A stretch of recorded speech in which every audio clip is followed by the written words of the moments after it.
Hello students, मेरा नाम है हेमंत शर्मा। ठीक है। और आज जो हम टॉपिक पढ़ने वाले हैं उसका नाम है ट्रिग्नोमेट्री। ठीक है, क्लास 10 से। अगर मैं इसकी वेटेज की बात करूँ बोर्ड में तो 8 मार्क्स है ना, यानी कि आपका पेपर 80 मार्क्स का होता है, जिसमें से 8 मार्क्स चैप्टर नंबर 8 के, यानी ऑलमोस्ट के एग्जैक्टली 10% वेटेज इसकी। तो काफ़ी इंपॉर्टेंट चैप्टर है। ठीक है। और बच्चे इसको थोड़ा सा डिफिकल्ट मानते हैं। ठीक है, क्योंकि इसमें बेसिकली प्रैक्टिस की ज़रूरत होती है। हालांकि ये बड़ा आसान चैप्टर है। ठीक है, तो सीखते हैं हम लोग ट्रिग्नोमेट्री। अगर मैं ट्रिग्नोमेट्री की बात करूं तो ट्रिग्नोमेट्री जो वर्ड है वो 2 वर्ड से मिलकर बना होता है, that is trigon means triangle and metry means measurement. यानी कि ट्राइंगल के अंदर बेसिकली मेजरमेंट, या ट्राइंगल और मेजरमेंट की बात चल रही है, ट्राइंगल के अंदर मेजरमेंट की। ठीक है। और क्लास 10th में जो हम सीखते हैं ट्रिग्नोमेट्री के अंदर, वो सीखते हैं एक राइट एंगल ट्राइंगल के अंदर जो उसकी 3 साइड्स होती हैं, जैसे नॉर्मल ट्राइंगल में होती हैं, परपेंडिकुलर, बेस एंड हाइपोटेनस।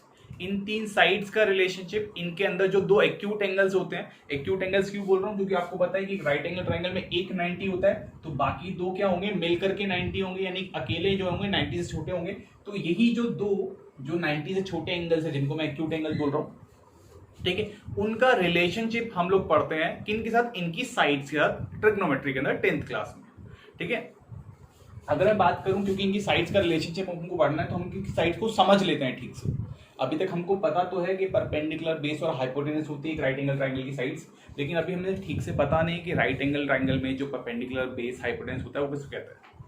ठीक है, तो सबसे पहले बात करते हैं हाइपोटेनस की। तो हाइपोटेनस की अगर मैं बात करूं तो जिसकी डेफिनेशन वो होती है कि एक राइट एंगल ट्राइंगल में जो सबसे बड़ी वाली साइड, लॉन्गेस्ट साइड जो होती है, उसको हाइपोटेनस कहा जाता है। जैसा कि यहाँ पे देख पा रहे हैं कि पी आर सबसे बड़ी साइड है, देखने में पता लग रहा है। इनके साथ देखने में पता नहीं लगा पा रहे, तो दूसरी निशानी क्या होती है, दूसरा ना पहचान क्या होती है कि 90 डिग्री का जो एंगल होता है उसकी जस्ट ऑपोजिट जो एंगल होता है, सॉरी साइड्स होती है, ये साइड जो होती है पी आर, इसको है ना हाइपोटेनस कहा जाता है, लॉन्गेस्ट साइड कहा जाता है। ठीक है। अब मैं बात करता हूँ परपेंडिकुलर की। तो परपेंडिकुलर आपके लिए अभी तक सिर्फ है ना, अगर मैं यहां से देखूं तो आपके लिए पी क्यू होगा और बेस क्यू आर होगा, लेकिन एक्चुअली में ऐसा नहीं होता। ठीक है, एक्चुअली में परपेंडिकुलर और बेस डिपेंड करता है कि आप किस एंगल के बारे में बात कर रहे हो। ये जो एंगल के बारे में बात करें, इसको थोड़ा सा होल्ड पे रखिएगा, मैं आगे जाके समझा दूंगा आपको। ठीक है, फिलहाल आप समझिए कि एंगल से लेना देना इसका, जो परपेंडिकुलर और बेस है इसका लेना देना एंगल से। अगर मैं आर एंगल के रिस्पेक्ट में बात कर रहा हूं तो मेरे लिए जो परपेंडिकुलर होगा वो पी क्यू जो आप समझ रहे हैं वही होगा, और बेस जो होगा वो क्यू आर होगा।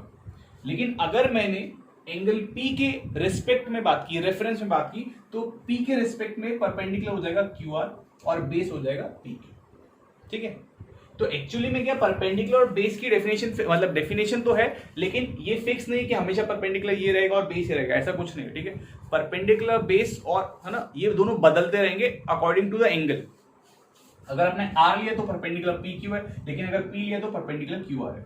अगर आपने आर लिया तो बेस क्यू आर है, पी लिया तो पी क्यू है। एक्चुअली जो डेफिनेशन होती है परपेंडिकुलर की वो ये होती है, परपेंडिकुलर वो साइड होती है the side opposite to the angle taken in reference, है ना, उस एंगल के सामने वाली साइड जिसको रेफरेंस में, जिसके रिस्पेक्ट में आप बात कर रहे हो, उस एंगल के सामने वाली साइड को परपेंडिकुलर कहा जाता है। ठीक है। वैसे बेस की बात करें तो बेस वो साइड होती है कि जिस एंगल के रिस्पेक्ट में आप बात कर रहे हो उसके बराबर वाली जो साइड होती है, जस्ट उससे लगती हुई एडजेसेंट साइड, है ना। जैसे मैंने आर के रिस्पेक्ट में बात की तो आर से कौन लगा हुआ, ये क्यू आर, उसके बराबर में जस्ट कौन साइड है, क्यू आर। तो ये बेसिकली हो जाएगा, बेस हो जाएगा, और इसके सामने वाली साइड परपेंडिकुलर हो जाएगी। तो परपेंडिकुलर, बेस और हाइपोटेनस की डेफिनेशन, हाइपोटेनस तो फिक्स है, हाइपोटेनस आप कोई भी एंगल लो, हाइपोटेनस फिक्स है, लेकिन परपेंडिकुलर, बेस बदलते रहते हैं।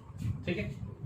फिर तीसरी चीज है ये पाइथागोरस थ्योरम, जो कि आपको पता है कि किसी भी राइट एंगल ट्राइंगल में जो सबसे बड़ी वाली साइड का स्क्वायर होता है वो बाकी 2 साइड के स्क्वायर के सम के बराबर होती है। ये बेसिकली हमें यहाँ काम क्या आएगा, हमें काम ये आएगा कि जब भी हमें एक राइट एंगल ट्राइंगल में कोई भी 2 साइड्स दी होंगी तो तीसरी साइड निकालने के लिए हेल्प करेगा।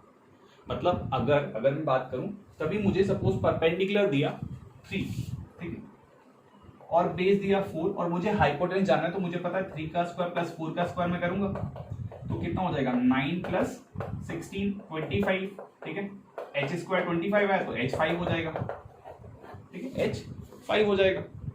वैसे ही अगर क्या हुआ, अगर ऐसा हुआ कि मुझे सपोज मुझे ये ना दे करके मुझे दे दिया हाइपोटेनस 5, ठीक है, और परपेंडिकुलर 3, ठीक है, तो क्या करूंगा, 5 का स्क्वायर, 3 का स्क्वायर, b का स्क्वायर निकालने के लिए क्या करूंगा, इसको इधर लेके चलूंगा 5 का स्क्वायर 3 का स्क्वायर इक्वल टू b का स्क्वायर, तो कितना हो जाएगा 25 minus 9 equal to b square, यानी कि b कितना हो जाएगा, है ना, b स्क्वायर 16 हो जाएगा, तो b 9 हो जाएगा। ठीक है, तो बेसिकली ये काम आएगी पाइथागोरस जो थ्योरम है वो ये काम आएगी अगर हमें तीनों साइड्स में से कोई भी दो साइड्स दी होंगी तो हम तीसरी साइड बड़ी आसानी से निकाल सकते हैं, है ना, with the help of this theorem. ठीक है, ये निकाल सकते हैं। ठीक है, और जैसे मैंने, है ना, शुरुआत में कहा था कि हम यहाँ पे क्या पढ़ने वाले हैं, हम पढ़ने वाले हैं रिलेशनशिप। किसका किसका रिलेशनशिप, एक राइट एंगल ट्राइंगल के एक्यूट एंगल का रिलेशनशिप इन तीन साइड्स का। ठीक है, यानी परपेंडिकुलर, बेस और हाइपोटेन्यूज के साथ। अभी जो रिलेशनशिप है ये डेवलप करने के लिए हमें 6 रेशियोज, है ना, 6 रेशियोज की हेल्प लगती है, 6 रेशियोज इन्वॉल्व होते हैं। उन 6 रेशियोज को हम लोग ट्रिग्नोमेट्रिक रेशियो भी कहते हैं। ठीक है, या टी रेशियो भी बोल देते हैं, ट्रिग्नोमेट्रिक रेशियोज।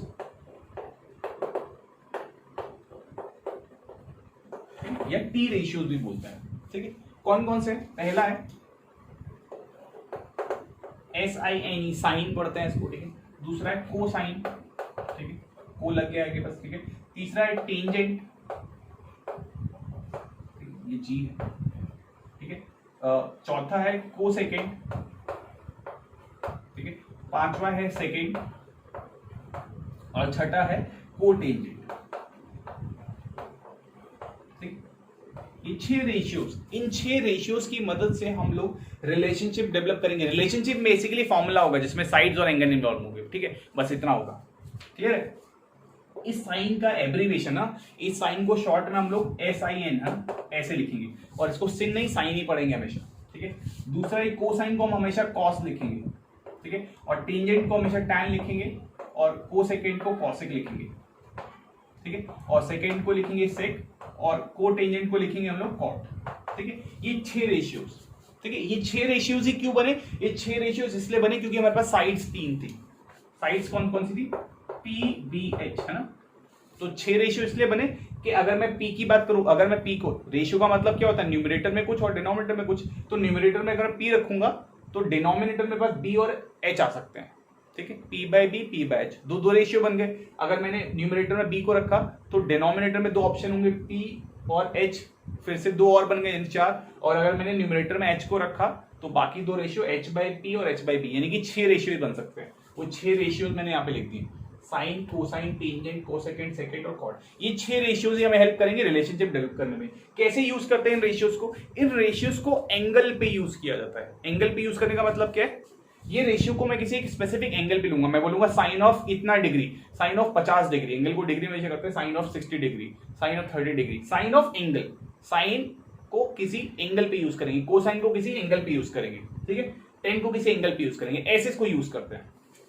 ठीक है, तो जैसे मैं बोलूं यहाँ पे, हाँ, अगर मैं यहाँ पे बात करूं, ठीक है, जैसे मैंने किया साइन, मैंने यहाँ पे आर ले लिया, साइन आर, तो मैंने क्या किया, साइन को आर रेशियो पे, आर एंगल पे लिया है, साइन रेशियो को आर एंगल पे लिया गया है। अच्छा, इसका ये मतलब बिल्कुल भी नहीं कि साइन को मैंने आर से मल्टीप्लाई कर दिया।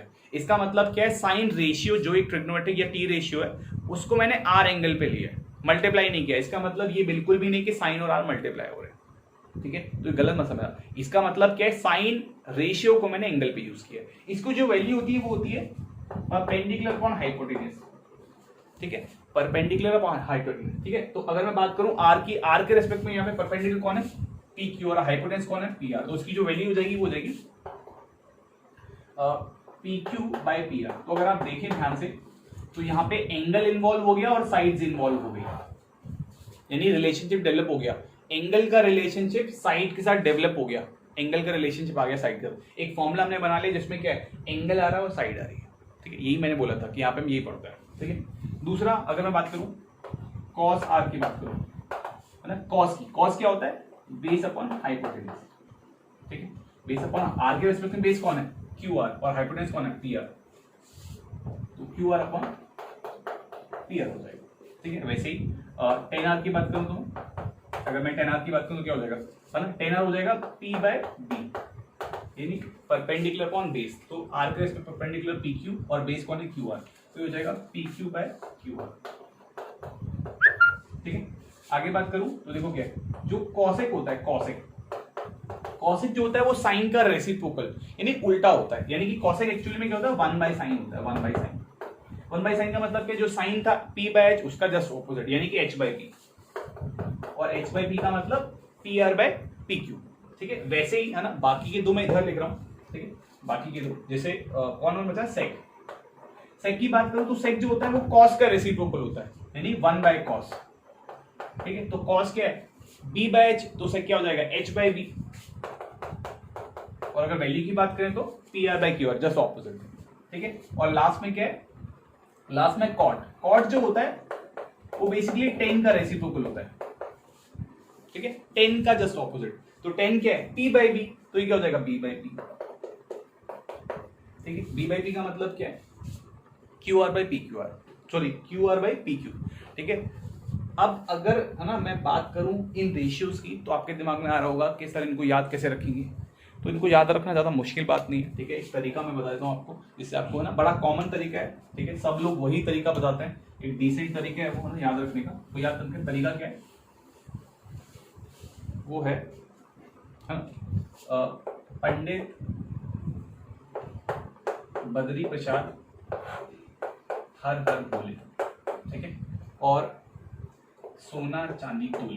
ठीक है, पंडित बद्री प्रसाद हर हर बोले सोना चांदी तोले। अगर मैं बात करूं p/h, अगर ये आपको याद हो जाए तो बहुत अच्छी बात है, वरना आप अपना वर्जन बना सकते हैं। ठीक है, p/h की बात करूं तो आपको पता है p/h क्या था, साइन था। ठीक है, और b/h की बात करूं तो क्या था, कॉस था, और p/b की बात करूं तो वो था tan।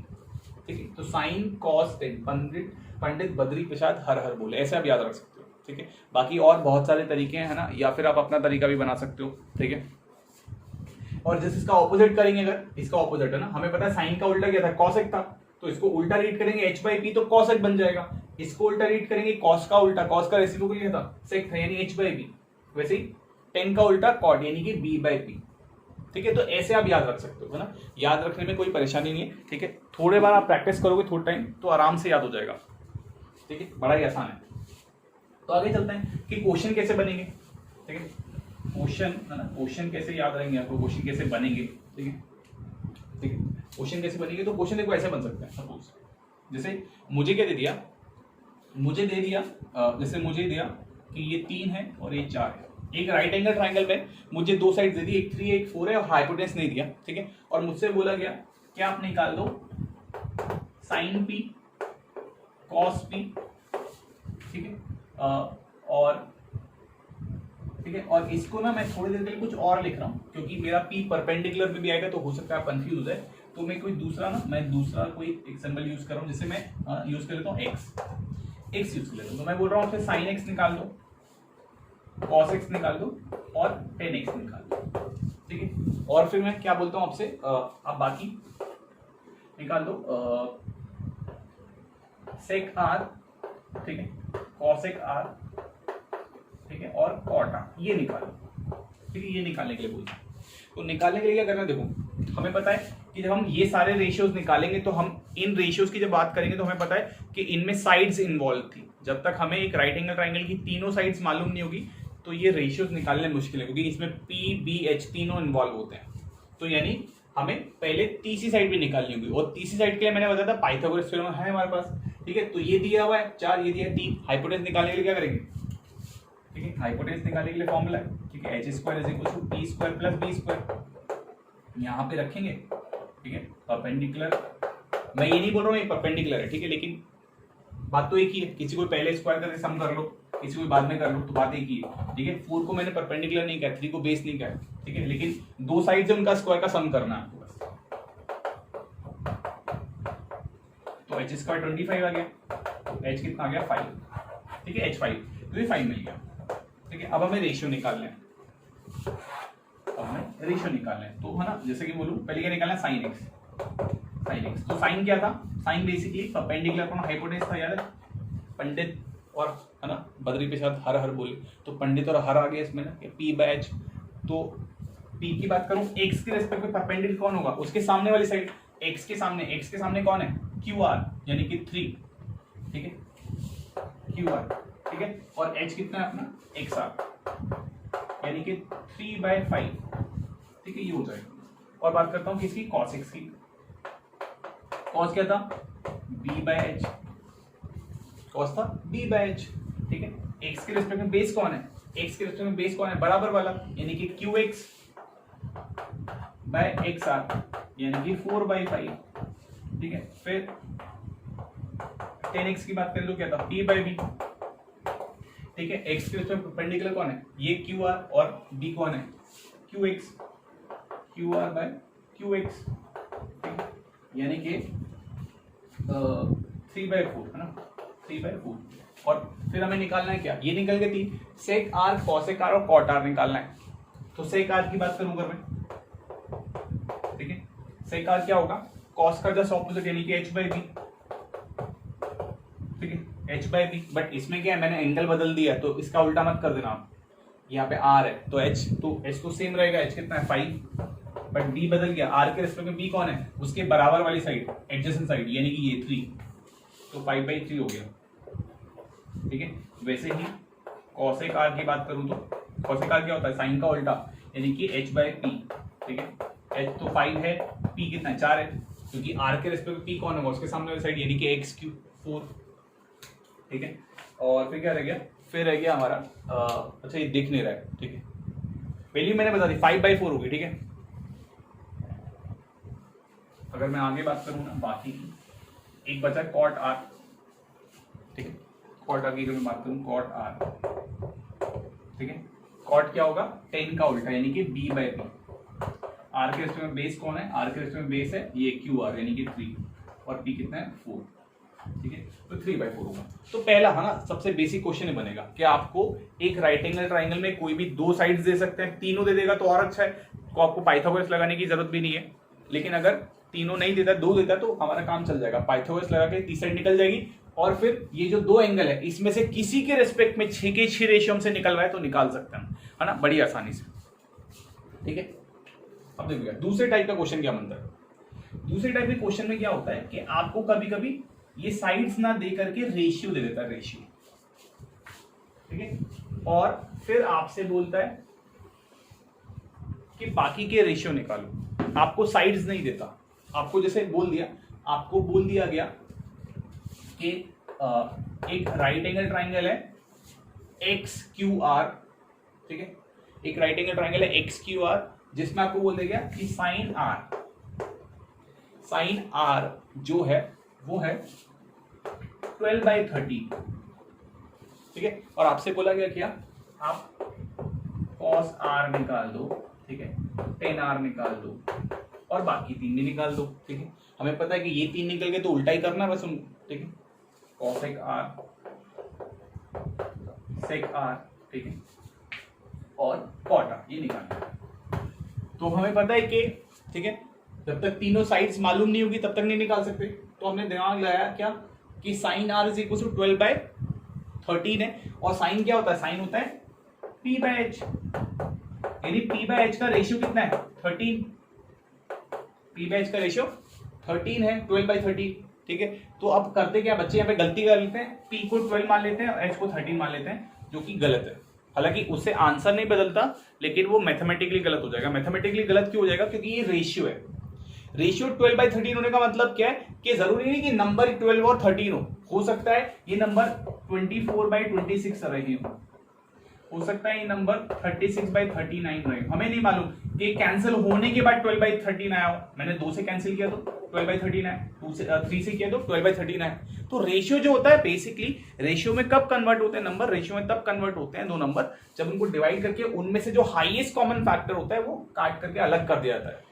जैसे अगर 36/39 होता तो दोनों में 3 दोनों में आ रहा है, तो 3 से अगर मैं कैंसिल करूंगा तो 12 हो जाएगा, 13 हो जाएगा, तो हाईएस्ट कॉमन फैक्टर हट गया। अब ये रेशियो में कन्वर्ट हो गया। फर्दर जब डिवाइड नहीं हो पाता, कट नहीं पाता, कुछ भी कॉमन फैक्टर नहीं बचता, तो उसको रेशियो कह देते हैं। तो हमें क्या पता कि ये 24/26 था या 36/39 था, हमें मालूम नहीं है, ठीक है। तो हमें मालूम नहीं तो डायरेक्टली नंबर नहीं ले सकते, हम नहीं मान सकते कि 12 है और ये 13 है। तो क्या करें, तो ये करेंगे, देखो हमें पता है कि अगर ये नंबर 24/26 था तो इसमें हाईएस्ट कॉमन फैक्टर कितना था 2, उसको हटाया गया, तब ये 12/13 आया। तो अगर मैं वही हाईएस्ट कॉमन फैक्टर वापस से मल्टीप्लाई कर दूं तो मुझे वापस से नंबर मिल जाएंगे, हाँ मिल जाएंगे। यानी कि यहाँ पे भी कुछ हाईएस्ट कॉमन फैक्टर रहा होगा जिसको कटने के बाद 12/13 आया होगा, ठीक है। अब यहाँ पे तो मेरे पास वो कॉमन फैक्टर मुझे मालूम चल रहा है कि 3 था, तो मैंने वापस मल्टीप्लाई कर लिया, लेकिन यहाँ पे मालूम नहीं है। मालूम नहीं है तो मैं खुद से अज्यूम कर लूंगा।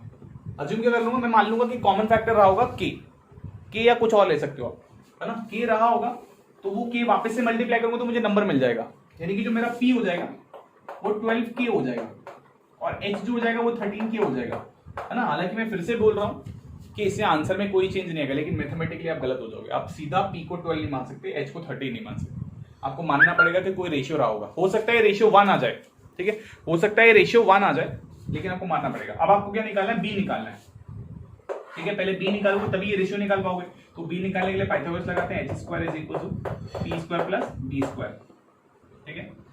h कितना है 13K, इसका स्क्वायर, p कितना है 12K और b कितना है मालूम, ठीक है। ये 169K², ठीक है, ये 144K² और ये b², ठीक है। तो b² की बात करूं तो कितना हो जाएगा 169K² - 144K², ये हो जाएगा 25K², ठीक है। तो b कितना आ गया 5K, ठीक है। अब हमें मिल गया, तीनों साइड्स मिल गई। ये कितना मिल गया, अच्छा ये r के रिस्पेक्ट में, r के रिस्पेक्ट में, तो इसीलिए r के रिस्पेक्ट में बेस कौन है, बेस कौन है, ये बराबर वाली साइड, यानी ये 5K होगा, ये 5K और ये 13K है, हाइपोटेनस तो फिक्स है, और ये r के रिस्पेक्ट परपेंडिकुलर है, तो r के रिस्पेक्ट में परपेंडिकुलर 12K, तो ये मिल गया, तो ना 5K 12K 13K, ठीक है, ये मिल गया। अब हम रेशियो निकालते हैं, ठीक है। अब हम निकालते हैं रेशियो, तो रेशियो की बात करते हैं। इसको हटा रहा हूं मैं, ठीक है, इसको हटा रहा हूं मैं।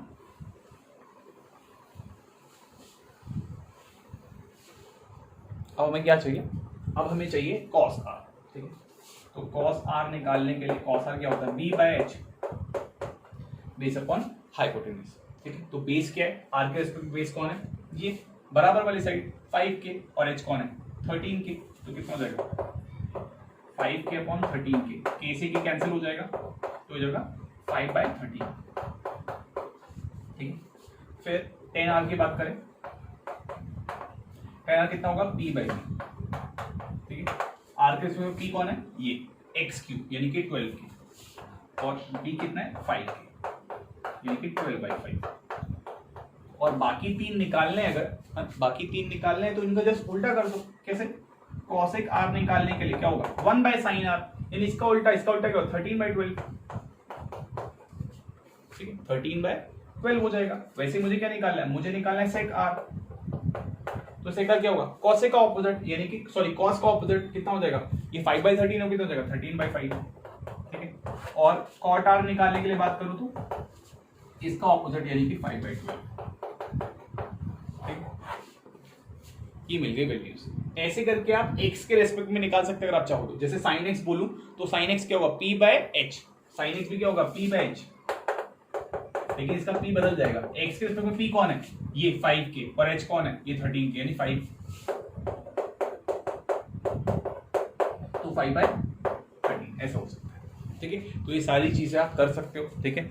इतनी इंफॉर्मेशन से आपकी जो फर्स्ट एक्सरसाइज है ना, पहली एक्सरसाइज 8.1 वो बड़ी ही आसानी से हो जाएगी आपसे, ठीक है। तो वो करिए, अगर कोई डाउट आता है तो कमेंट बॉक्स में लिख दीजिए, ठीक है। आपके डाउट हम कोशिश करेंगे सॉल्व कर दिए जाए।